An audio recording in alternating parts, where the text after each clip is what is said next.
Awareness Month with the theme, Kalusugan ay Palakasin, Generics ating pangkilikin. So that theme is for all entire the Philippines.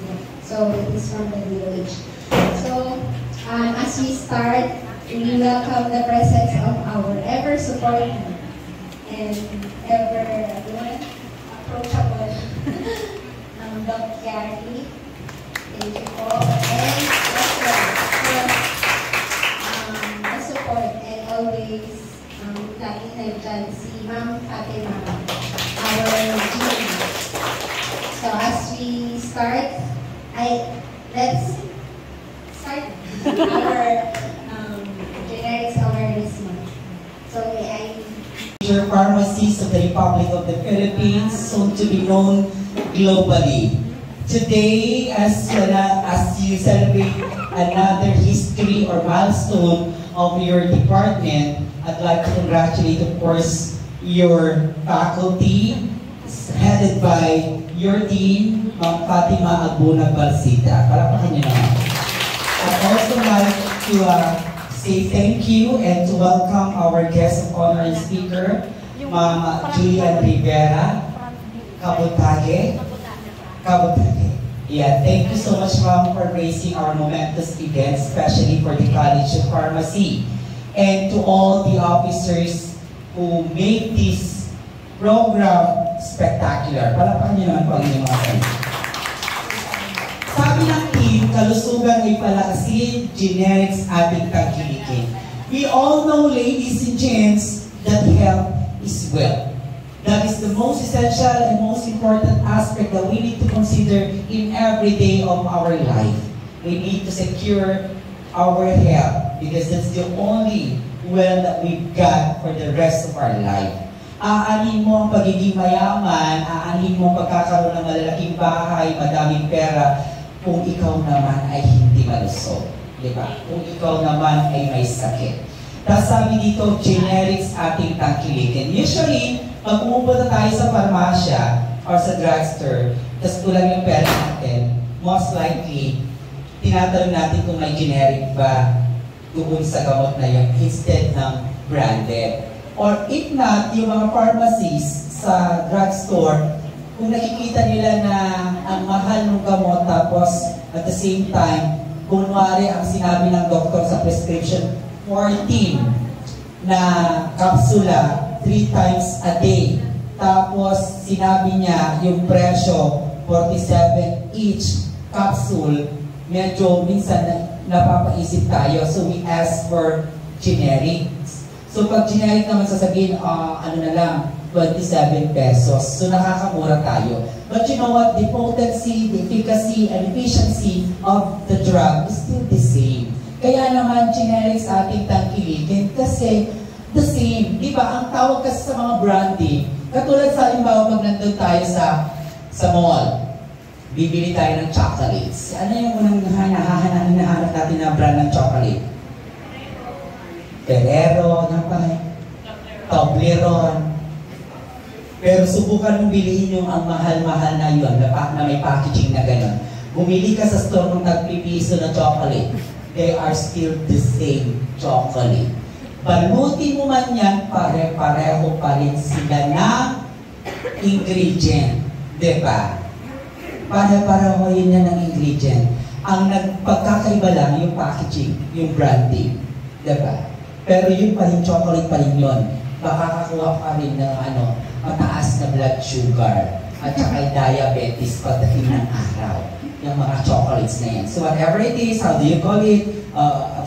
Ferraro ba yan? Kisses ba yan? Toblerone pa yan? O yung tagpipiso lang na chocolate sa palengke? Pare-pareho pa rin yung chocolate. So, ang sinasabi ni Generics sa ating tangkilikin, kahit anong pangalan niya, as long as it's FDA approved, diba? It's approved medically and clinically tested and proven, kung pwede natin gamitin, provided if and when it's being prescribed by physicians. Hindi mo pwedeng sikating ang mag-ibang titiagas ko among sisilita at may bacterial. Talakaya mo 21 na kaanin nga mabalita 250 mg, 500. Ay haanin nga mabalita among sisilita kanya na-opera ako so nga nga dosage, jack clock, sasilin, kung kramigayin kung among siglap, sepalexi, kung kurang magtan. Sika magag-agas na magkaglimon nga limot in-consulta kini doktor.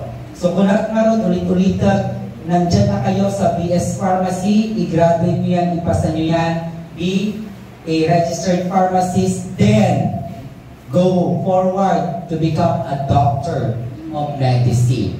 That's a good preparatory. So again, and again, we are very happy na naging parte po kayo ng College of Pharmacy ng Sigusan Colleges. Naway, tapusin niyo po dito ang inyong pong kurso at mamutawi po kahit maging magbahagi ng kaalaman na inyong natutunan hindi lang dito sa Pilipinas, maging sa ibang panig ng mundo. To all of you, congratulations for a job well done. And Zorhai, as you celebrate your Generics Awareness Month, and hoping and praying that you will succeed in all your endeavors. Congratulations and thank you.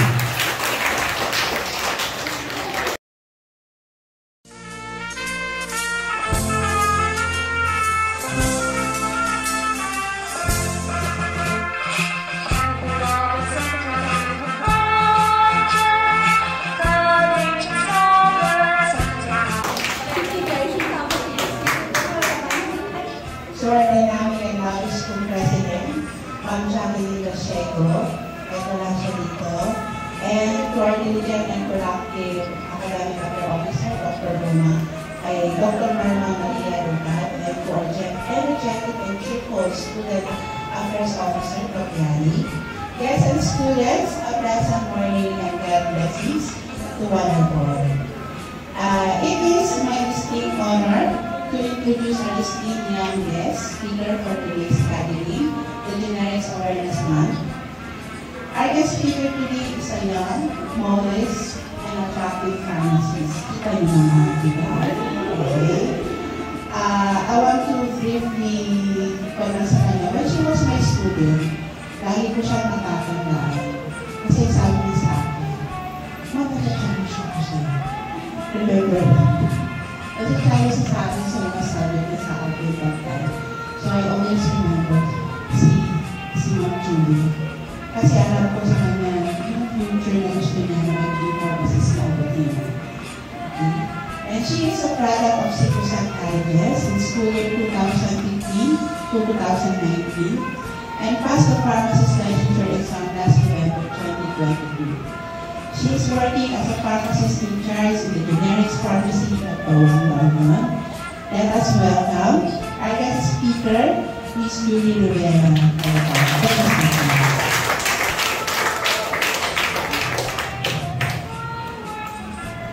Thank you, Ma'am. Good morning, everyone. First of all, I would like to acknowledge the presence of Dr. Larry Andaya and the Faculty of Pharmacy, Ma'am Crystal Sastola,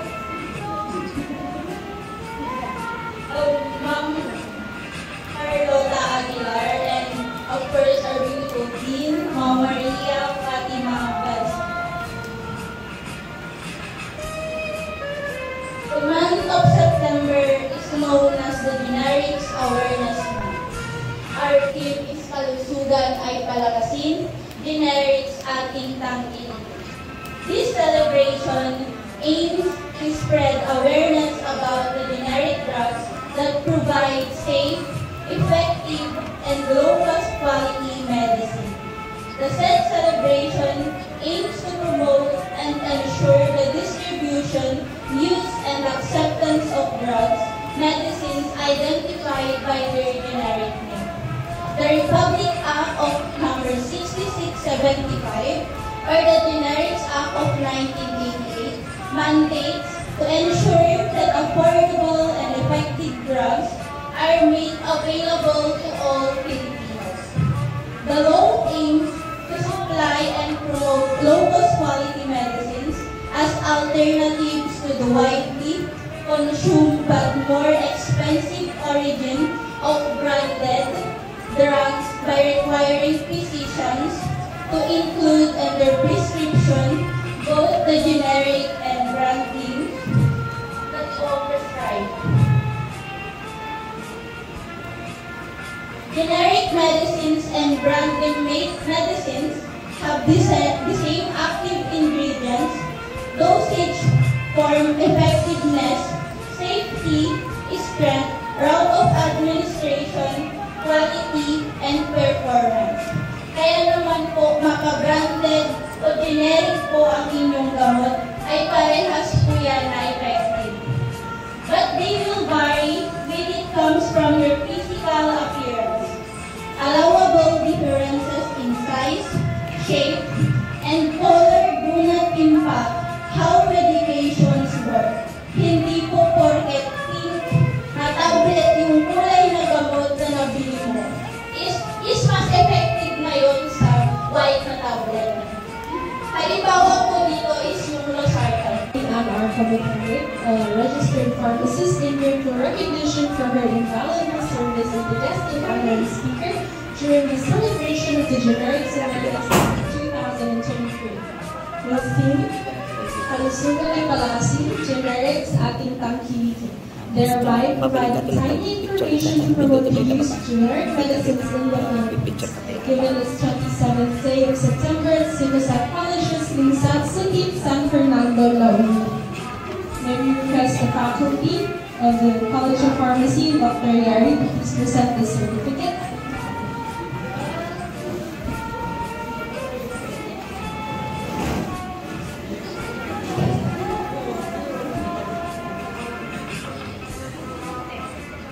One, two.